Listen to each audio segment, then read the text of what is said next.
2024ஆம் ஆண்டு ஏப்ரல் மாதம் 19ஆம் தேதி நடைபெறக்கூடிய இந்த நாடாளுமன்ற தேர்தலில் அஇஅதிமுகவினுடைய தலைமையில் அமையப்பெற்றிருக்கக்கூடிய கூட்டணியில் புதிய தமிழகம் கட்சி இடம்பெற்றிருப்பது மிகவும் மகிழ்ச்சிகரமானது என்பதை நான் இந்த நேரத்திலே தெரிவித்துக் கொள்கிறேன். இது ஒன்றும் ஒரு புதிய கூட்டணி அல்ல. 2019ஆம் ஆண்டு நடைபெற்ற நாடாளுமன்ற தேர்தலில் அஇஅதிமுகவினுடைய தலைமையில் அமையப்பெற்ற கூட்டணியில்தான் புதிய தமிழகம் கட்சி இடம்பெற்றிருந்தது. எனவே அதனுடைய தொடர்ச்சியாகத்தான் இந்த தேர்தலிலும் புதிய தமிழகம் கட்சி இடம்பெற்றிருக்கிறது என்பதை நான் முதலில் தெரிவித்துக் கொள்ள விரும்புகிறேன். மிக முக்கியமான காரணம், இப்பொழுது அகில இந்திய அளவில் அதேபோல தமிழகத்தில் ஆட்சி இருக்கக்கூடிய இரண்டு கட்சிகளுக்கும் எதிராக ஆன்டி இன்கம்பன்சி, ஆட்சியாளர்களுக்கு எதிரான ஒரு மிகப்பெரிய மனநிலை இருக்கிறது. எந்த ஒரு கூட்டணியுமே வெற்றி பெற வேண்டும் என்று சொன்னால் அந்த கூட்டணி மக்களுடைய மனோநிலையை சரியாக கணக்கிட்டால் மட்டும்தான் அந்த கூட்டணி வெற்றி பெற முடியும்.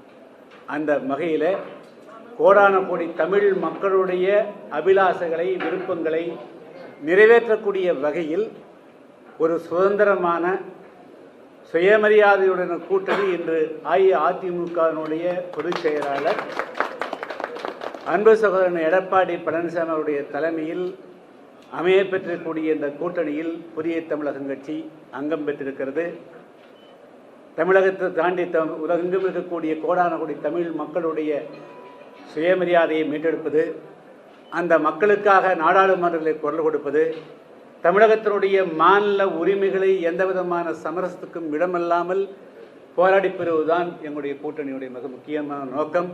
கடந்த 5 ஆண்டு காலம் 2019 40க்கு 38 இடங்களை எதிர்கட்சிகளுக்கு ஒரு கட்சி கொடுத்தார்கள். ஆனால் அவர்களுடைய செயல்பாடுகள் எதுவுமே சொல்லக்கூடிய அளவுக்கு ஒன்றுமே இல்லை. எனவே மக்கள் ஒரு மாற்றத்தை விரும்புகிறார்கள். அஇஅதிமுகவினுடைய தலைமையில் அமையப்பெற்றிருக்கக்கூடிய கூட்டணி மக்களுடைய எதிர்பார்ப்பு கூட்டணி. எனவே அதை நாங்கள் நிறைவேற்றுவோம். இந்த கூட்டணி மக்களுக்காக அமைக்கப்பட்டிருக்கக்கூடிய கூட்டணி இல்லைங்க. அது எங்களுக்கு சுதந்திரம் கொடுத்துட்டாரு.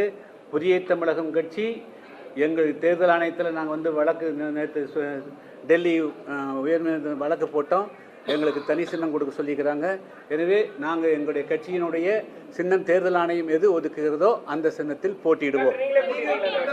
அது எங்களுடைய கட்சியினுடைய மாவட்ட நிர்வாகிகளோடு உயர்மட்ட குழு உறுப்பினர்களோடு கலந்தாலோசித்து எப்பொழுதுமே இது முடிவெடுக்கக்கூடிய அதிகாரத்தை எனக்கு கொடுத்தார்கள். அந்த முடிவெடுத்துட்டோம்.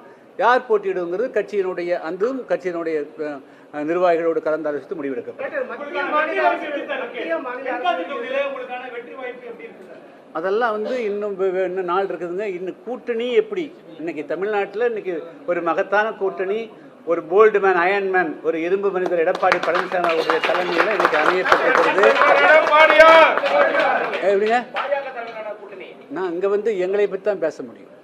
நாங்கள் மக்களுக்காக இந்த கூட்டணியில் இருக்கிறோம். தமிழ்நாட்டு மக்களுடைய எதிர்பார்ப்பை நிறைவேற்றக்கூடிய ஒரு கூட்டணியை உருவாக்குகிறோம். இந்த கூட்டணி வெற்றி கூட்டணி. இந்த மக்கள் தமிழ்நாட்டு மக்களுடைய எதிர்பார்ப்பை நிறைவேற்றக்கூடிய கூட்டணி. நாடாளுமன்ற தேர்தலில்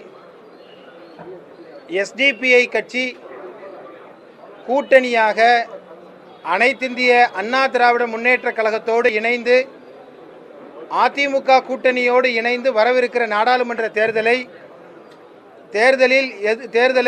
எதிர்கொள்வது, போட்டியிடுவது என்பதாக நாங்கள் தீர்மானித்திருக்கிறோம்.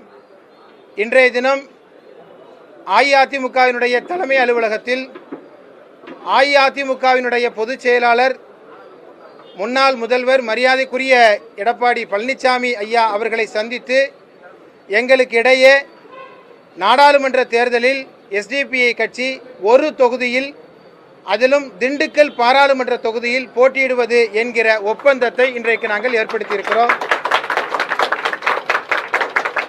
நாடாளுமன்ற தேர்தலில் 40 தொகுதிகளிலும் நாடும் நமதே 40ம் நமதே என்பதைப் போல 40 தொகுதிகளிலும் அஇஅதிமுக கூட்டணி எஸ்டிபிஐ இணைந்த கூட்டணி மாபெரும் வெற்றியை வரவிருக்கிற நாடாளுமன்ற தேர்தலில் பெறும் என்பதை இந்த தருணத்தில் தெரிவித்துக் கொள்வதோடு வாக்காள பெருங்குடி மக்கள் அஇஅதிமுக எஸ்டிபிஐ கூட்டணியை அதற்கு ஆதரவளித்து மாபெரும் வெற்றியை தந்திட வேண்டும் என்கிற கோரிக்கையை இந்த தருணத்தில் நாங்கள் முன்வைக்கிறோம்.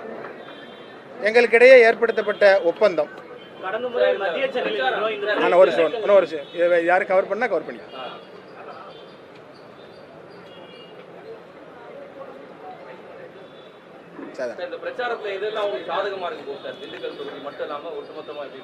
ஒட்டுமொத்தமாக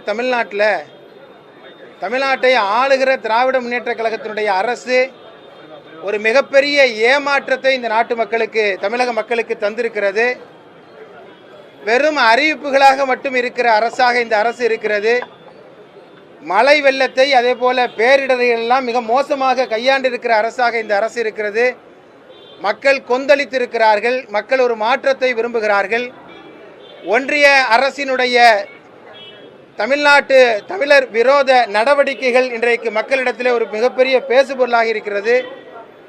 எனவே ஒன்றிய அரசினுடைய மக்கள் விரோத நடவடிக்கைகளுக்கு எதிராக, மத்திய மாநில அரசினுடைய நடவடிக்கைகளுக்கு எதிராக எஸ்டிபிஐ கட்சி அஇஅதிமுகவினுடைய கூட்டணி தமிழகத்தில் மிகப்பெரிய பிரச்சாரத்தை நாங்கள் செய்வோம்.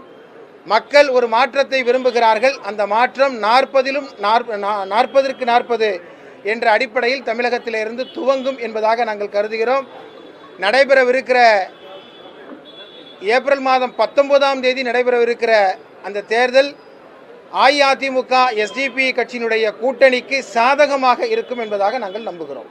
திண்டுக்கல் தொகுதி கடந்த முறை மத்திய சென்னையில் நம்ம போட்டியிட்டோம். இந்த முறை திண்டுக்கல் தொகுதியை தேர்ந்தெடுப்பதற்கான அதான் அது ஒவ்வொரு கூட்டணிகளையும் அப்போது இருக்கிற அரசியல் சூழலை அனுசரித்தும் எடுக்கப்படுகிற முடிவு.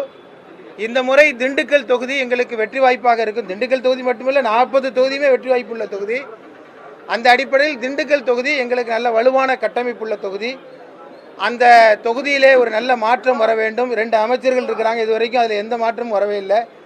எனவே திண்டுக்கல்லை ஒரு முன்னேற்றத்தின் அடிப்படையில் அதை தமிழ்நாட்டுடைய முன்மாதிரி தொகுதியாக மாற்றி காட்டுகிற வகையில் எஸ்டிபிஐ கட்சி திண்டுக்கல் தொகுதியிலே நாங்கள் பாராளுமன்ற தொகுதியில் நாங்கள் போட்டியிடுகிறோம்.